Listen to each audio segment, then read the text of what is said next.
बहुत समय पहले की बात है। एक पहाड़ी इलाके में एक छोटा सा गांव था, बैरागढ़। गांव छोटा था पर सपने बड़े थे। उसी गांव में एक युवक रहता था, शिवन। शिवन के साथ उसकी माँ रहती थी। पिता कई साल पहले दुनिया छोड़ चुके थे।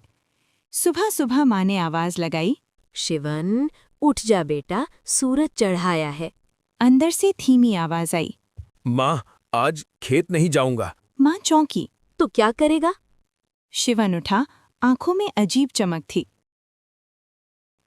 माँ, मेरे पास एक अजीब सी शक्ति है। मैं लोगों के दिल का डर महसूस कर सकता हूँ। डर से पेट नहीं भरता बेटा। लेकिन डर से सच जरूर बाहर आता है।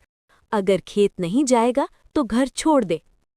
शिवन कुछ नहीं बोला, बस एक कपड़ा उठाया और निकल पड़ा। रास्ते में उसे दो अजनबी मिले। एक हर बात पर हंसता था, दूसरा हर बात पर चुप हो जाता था। मेरा नाम हंसराज है। मैं दुख में भी हंस सकता हूँ। मैं मौन हूँ। मैं जो देखा जाए वही बोलता हूँ। मैं झूठ देख सकता हूँ। तीनों साथ चल पड़े। शाम होते होते वे पहुंचे एक बड़े शहर में। शहर में घोषणा हो रही थी, राज्य में नया न्यायाध्यक्ष चुना जाएगा। हंसराज हंस पड़ा। ये तो हमारे काम का है। न्याय तलवार से नहीं, समझ से चलता है। इस घोषणा को सुनने के बाद तीनों राजा के दरबार पहुंच गए।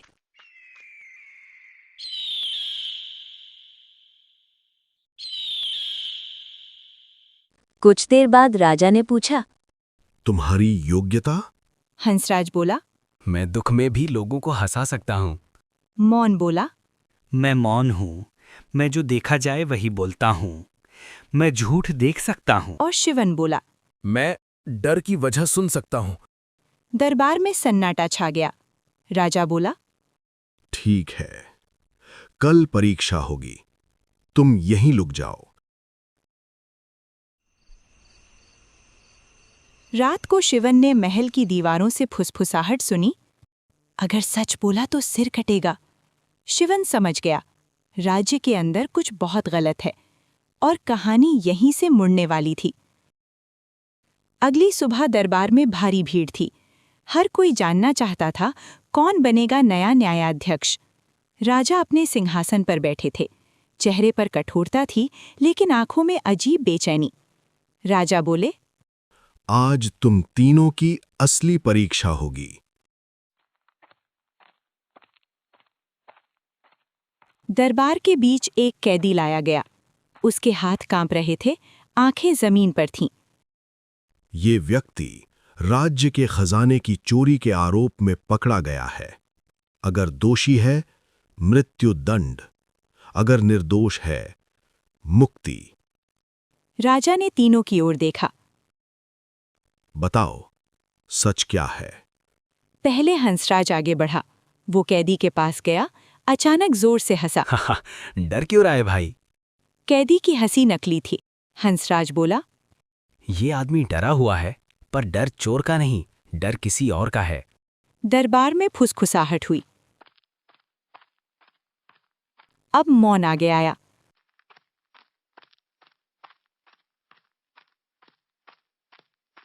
उसने कैदी की आंखों में देखा।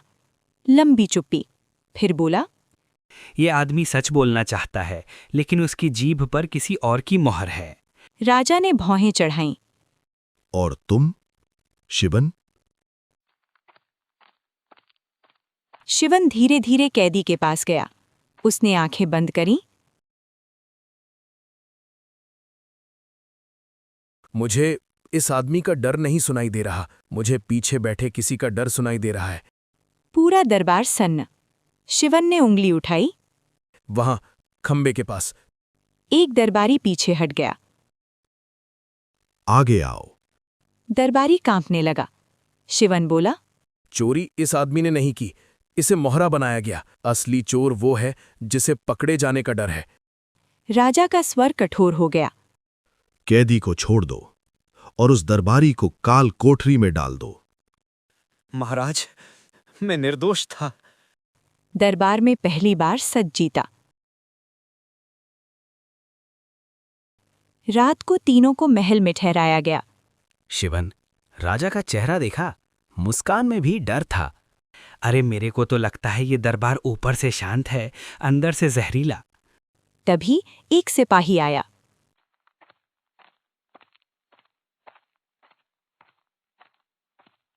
शिवन, राजा ने तुम्हें अकेले बुलाया है।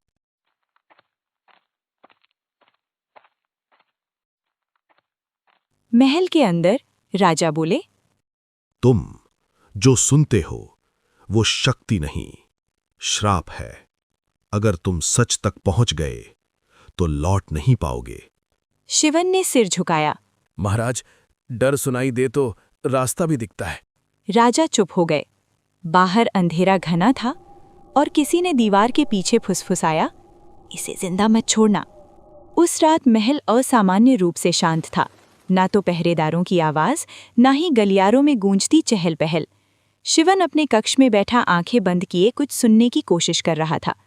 अचानक, आज ही देर हो जाएगी, राजा के आदेश से पहले। शिवन की आंखें एक झटके में खुल गईं। उसने चारों ओर देखा, कोई नहीं, लेकिन आवाजें साफ थीं। शिवन धीरे से उठा। तभी एक परछाई दीवार से चिपकती हुई गुजरी। आवाज फिर आई, छत पर जहर, आज रात। शिवन समझ गया, राजा की जान खतरे में थी। वो दौड़ पड़ा। महल के बाहर एक नकाबपोश कटोरा पकड़े कुछ मिलाता दिखा। वो राजा का ही पुराना सेवक था। तभी राजा स्वयं बाहर आ गए। तो सच यही था। महाराज, ये सब मंत्री के आदेश पर हुआ। मंत्री ने नकली आश्चर्य दिखाया। महाराज, ये कैसा आरोप? आपकी सांसें तेज हो रही हैं मंत्री। डर की आवाज सबसे ज्यादा आपसे आ रही है। मंत्री पीछे हटा। ये लड़का झूठ बोल रहा है। आज हर झूठ खुलकर रहेगा। राजा की आंखों में दर्द उतर आया। तो तुम मेरा ही विश्वास तोड़ रहे थे? राजा ने सैनिकों को आदेश दिया। मंत्री को कैद में डाल दो। लेकिन मंत्री मुस्कुराया। खेल अभी खत्म नहीं हुआ है। ये किसी बड़ी लड़ाई की शुरुआत थी। रात ढल चुकी थी। महल की दीवारें जैसे कुछ छुपाए बैठी थीं। राजा अपने निजी कक्ष में अकेले बैठे थे। हाथ में एक पुरानी अंगूठी, जिस पर राज चिन्ह नहीं बल्कि एक टूटा हुआ चिन्ह था। शिवन धीरे से भीतर आया। राजा ने बिना देखे कहा, आ गए। मुझे पता था तुम आओगे। शिवन चुप रहा। तुम सिर्फ आवाजें नहीं सुनते, तुम अतीत की गूंज भी सुन लेते हो। महाराज, इस राज्य में जो अंधेरा है वो आज का नहीं लगता। राजा की मुट्ठी भिंच गई। उन्होंने गहरी सांस ली। आज से 20 साल पहले मैं राजा नहीं था, मैं सिर्फ राजा का बेटा था। तब राज्य में भूख थी, अशांति थी और मेरे पिता कठोर थे। उन्होंने एक गांव को विद्रोही घोषित कर जला देने का आदेश दिया। मैंने मना किया था, लेकिन आदेश नहीं रुका। उस गांव में एक स्त्री थी जिसकी गोद में एक नवजात था। वो मेरे पैरों में गिर पड़ी, बोली, राजकुमार, बच्चा बचा लो। मैं डर गया। मैंने मुंह फेर लिया। अगली सुबह पूरा गांव राख था और उस राख के नीचे मेरी आत्मा भी। वो जिंदा था। किसी ने उसे बचा लिया, लेकिन जाने से पहले उस स्त्री ने मुझे श्राप दिया, जिस दिन तुम्हारा राज्य सबसे मजबूत लगेगा उसी दिन तुम्हारा सच तुम्हें जला देगा। और वो बच्चा?